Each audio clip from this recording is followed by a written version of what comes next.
let's go! Hora do Guga News! Batendo panela aí, que é pro Léo chegar aqui e começar a trabalhar. O Léo tá igual o Bolsonaro, velho. Se tu não bater panela, o cara não age. Léo, vamos trabalhar, irmão. É hora de jornalzinho, velho. Chega aí. Vamos nessa? Bora, bora. Só tem notícia boa hoje. É só notícia positiva aí, igual o Brasil, né? Vamos nessa. Preparem-se para os dias piores de sua vida com a pandemia.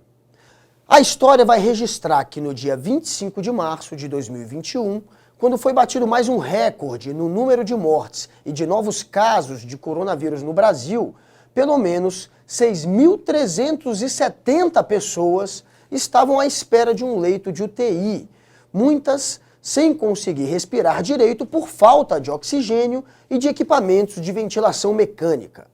O número foi levantado pelo Conselho Nacional de Secretários Estaduais de Saúde. Em São Paulo, são 1.500 pessoas na fila por um leito. Em Minas Gerais, 714. No Rio, 582. E no Paraná, 501. O sistema público e privado de saúde entrou em colapso. A doença está em alta em 25 dos 27 estados e mais no Distrito Federal. Segundo a Associação Nacional de Hospitais Privados, a maioria das unidades particulares do país tem estoque só para mais 3 ou 4 dias de medicamentos usados no atendimento de pacientes da Covid-19. Entre aspas aí, ó, o que disse o presidente do conselho. Isso significa que a gente chegou ao limite, disse em tom de desespero Carlos Lula. O limite já foi ultrapassado. A saúde é um direito de todos e dever do Estado, afirma a Constituição. Se jamais foi de fato um direito, agora virou um privilégio de poucos. Se o Ministério da Saúde não tomar medidas urgentes nas próximas horas, o número de mortes diárias poderá passar da casa de 4.000, prevê o Lula. O Carlos Lula, tá? Não é o Lula candidato. Nas últimas 24 horas foram registrados 2.639 mortes, de um total até agora de 303.726. Houve 97.586 novos casos da doença, o maior número desde o início da pandemia há um ano. O vírus já infectou 12.324.765 brasileiros até a última sexta-feira. Foi o 9º dia seguido com uma média de morte superior a 2.000, 8% a mais do que 14 dias atrás. Vacinados? O total de vacinados com a primeira dose corresponde apenas a 6,65% da população, e já com a segunda dose, só 2,13%. Marcelo Queiroga, o novo ministro da Saúde, promete vacinar 1 milhão de pessoas por dia. A partir de quando? Não se sabe e não se arriscaria, claro, a dizer. Culpa do governo, que não se mexeu para comprar vacina a tempo. O número de óbitos, disse o general Hamilton Mourão, vice-presidente da República, já ultrapassou o limite do bom senso. Não disse, né, quantas mortes poderiam ter sido admitidas sem ferir o bom senso, mas descartou um lockdown nacional por impossível de ser implantado. Aí, entre aspas, de novo, né, palavras do Mourão, vai ficar só no papel. O lockdown também foi descartado pelo ministro da Secretaria-Geral do Governo, o Onyx Lorenzoni, que só repete o que escuta de Jair Bolsonaro. Aqui palavrinhas dele, sobe a cartela. Alguém consegue impedir que passarinho, cão, gato, rato e formiga se locomovam? Alguém consegue fazer lockdown dos insetos? Lorenzoni é tão raso quanto um pires. O ministro da Economia, Paulo Guedes, propôs como saída, aqui entre aspas, palavras dele, um isolamento mais inteligente e mais seletivo para frear a alta nos contágios pelo vírus. Não disse como seria.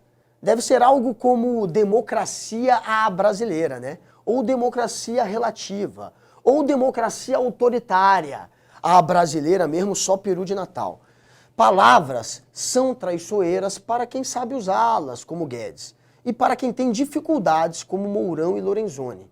Bolsonaro é um caso à parte. Foi mau aluno na escola primária e reconhece nunca ter lido um livro, nem mesmo o do coronel torturador Brilhante Ustra, que apenas deu-se ao trabalho de folhear. Vamos ao meu comentário. Aí, Léo, a treta, irmão, a treta que vocês, bolsominion, nos colocaram, o Brasil agora entrando no pior momento da pandemia. O bicho tá pegando, a galera até bateu panela para protestar quando o Bolsonaro fez aquele discurso, muita cara de pau do Bolsonaro, fazer um discurso agora se colocando como o líder da vacina, o cara que quer vacinar geral, inclusive até uma vacina made in Brasil pelo governo ficou pronta aí às pressas, de repente, do nada, né? O Butantan lá do Dória em São Paulo tá com a vacina deles, tá produzindo, começando a produzir, e de repente aparece o governo federal também cascateando. Espero que seja de fato uma vacina que dê tempo de ficar pronta a tempo de controlar ainda a pandemia, mas enfim, temos agora até a promessa de uma vacina do governo. Mudou de postura, Bolsonaro? Tá acusando o golpe, hein? Querida nação brasileira. Não, é americana no seu caso.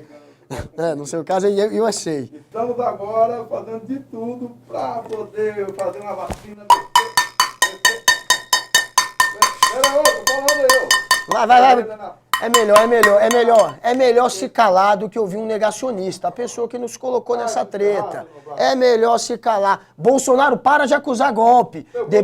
O Lula apareceu aí, pegando a bandeira da vacinação para ele, conseguiu manchete até lá na CNN dos Estados Unidos, pedindo para o Biden trazer vacina para o Brasil, e o Bolsonaro passou a acusar golpe atrás de golpe, né? É o profissional, o Lula, contra o amador, o Bolsonaro, que agora está querendo vestir a máscara da vacina, apesar de, no fundo, ainda ser um negacionista que sabota lockdown, que sabota isolamento, que ainda fala em tratamento precoce, ainda tem essa carinha de pau, porém tá acusando golpe, Bolsonaro. Graças ao Lula aí no jogo, o Bolsonaro tá mudando um pouco a faceta dele. A gente pode chegar à conclusão que o Lula tá voltando a governar aos pouquinhos. Já é o Lula.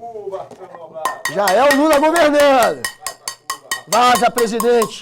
Brasil não te quer mais, não. Vamos lá, Léo, seu bolsominion, mais uma. A cabeça de Ernesto Araújo pode ficar para ser decepada mais adiante. Sangrar e deixar sangrar. Vai rodar, Ernesto. Entregar numa mesma bandeja as cabeças do ministro Ernesto Araújo, das Relações Exteriores, e de Felipe Martins, o falso judeu que ostenta o pomposo título de assessor para assuntos internacionais, seria para o presidente Jair Bolsonaro sinal de que se tornou refém do Centrão, o que ainda não aconteceu de todo. A cabeça de Martins até que faria sentido decepar, afinal, ele se comportou como um moleque e respondeu com um gesto claramente racista aos ataques que Araújo sofreu ao ser sabatinado por senadores sobre política externa, o que não é seu forte, convenhamos. Seu forte é agradar o Bolsonaro, claro. A demissão dos dois faria bem ao governo, mas claro que não é disso que se trata. É do presidente e dos filhos dele. Martins está onde está por ser discípulo do autoproclamado filósofo Olavo de Carvalho, guru de Flávio, Carlos e principalmente Eduardo. Araújo, por fazer tudo que Bolsonaro manda e nada mais além. Ele tem juízo, né? O Centrão avança cada vez mais com apetite sobre um governo que se fragiliza. Ao aprovar o orçamento da União de 2021, arrancou 26 bilhões de reais a mais do que inicialmente previsto para emendas parlamentares destinadas a obras e ações de deputados e senadores. Dinheiro à beça, às vésperas de ano eleitoral. Não tem do que se queixar. Abocanhar a vaga de Araújo poderá ficar para outra ocasião. Bolsonaro só faz sangrar e descer ladeira abaixo. Vamos ao vídeo agora do Felipe Martins, fazendo esse gesto que para muita gente é supremacista, é racista ou é, no mínimo, um gesto ofensivo, né? Ele está dizendo que só estava arrumando a lapela do paletó, mas a lapela, como vocês podem ver, é invisível. Vocês não podem ver então, né? Olha o vídeo. Brasileira seja informada sobre as ações do governo federal para o enfrentamento da pandemia. Nesse sentido, precisamos conhecer melhor a contribuição do Ministério das Relações Exteriores no seu campo de atuação aos... Meu comentário sobre o Ernesto Araújo, esse que é mais um... Vai ter comentário assim não, rapaz. Não vai ter esse comentário não. Não me olha com essa cara de bravo, não. Bolsonaro querendo me sabotar. Sai daqui, Bolsonaro. Panela, você não usa panela, você só escuta. Panela é usada contra você. Vai pro teu lugar, Bolsonaro. Teu lugar que deveria ser, na verdade, atrás, quem sabe até de um chilindró, pelos crimes que está cometendo na pandemia, ou pelo menos de tornozeleira eletrônica em casa. É rachadinha, é muita treta aí para explicar também. Mas vamos agora ao meu comentário sobre esse, que é mais um ministro incapacitado e que está aí com a cabeça a prêmio, Ernesto Araújo. Porém, o Centrão sabe que pode tirar ele aí a qualquer momento, ele já está fragilizado. E o Centrão conseguiu muito dinheiro de emenda, né? Está um pouquinho satisfeito já nesse momento. Mas a gente está vendo que, por outro lado, por conta do descontrole da pandemia e por conta de traições do Bolsonaro ao Centrão, está tendo um troco também, está tendo um contra-ataque. O Centrão, quando firmou o pacto com o Bolsonaro, uma das coisas que estava ali na aliança seria colocar agora, nesse momento, uma das coisas que moveria a aliança era trocar o Pazuello por um ministro indicado pelo Centrão. Eles tentaram emplacar a Ludmila Rajá, mas o Bolsonaro não quis, porque ela é científica demais para esse governo, né? É independente demais para esse governo. Essa já foi um dos pontos que acabou irritando o Arthur Lira e o Centrão. E teve também o Cássio Nunes, o ministro do STF indicado pelo Bolsonaro, que votou para salvar a pele do Moro, porque o Bolsonaro está morrendo de medo de disputar a eleição contra o Lula e não queria que a aprovação da suspeição do Moro passasse. E ficou dando indiretas de que o Cássio votaria para salvar a pele do Moro e o Cássio votou. Mas o Centrão quer ver o Moro frito e queria aprovar a suspeição, já que com isso pode derrubar vários outros processos movidos pela Lava Jato contra nomes da política que são do Centrão. Então o Centrão se sentiu traído pelo Bolsonaro lá no STF, que o Nunes acabou tentando salvar a pele do Moro, mas não conseguiu, já que a Carmen Lúcia voltou atrás no voto dela e fritou o Moro também, e se sentiu traído lá no Ministério. Então tá rolando um troco, tá rolando um payback, tá rolando aí um Hayuget do Arthur Lira, que devolveu e ameaçou, falou em sinal amarelo, ameaçou com impeachment. Fica ligado, Bolsonaro! A gente tá amiguinho, ficamos amigos novamente. Tá amiguinho. Ninguém vai me expulsar daqui. Né? Custou 26 bilhões aí essa amizade, mas tá tudo bem. Vamos terminar esse jornal? Bora nessa, partiu. Não, peraí. A gente combina aqui uma piada, o cara esquece, mano. Ele era pra ser o Bolsonaro, ele volta a ser o Léo, do nada. E aí, vamos acabar essa bagaça, 4h20? Vamos nessa, seu Noblar. Eu gostaria de convidá-lo para ser até o meu novo funcionário. Um funcionário meu aqui, do gabinete novo aqui. Do gabinete do ódio?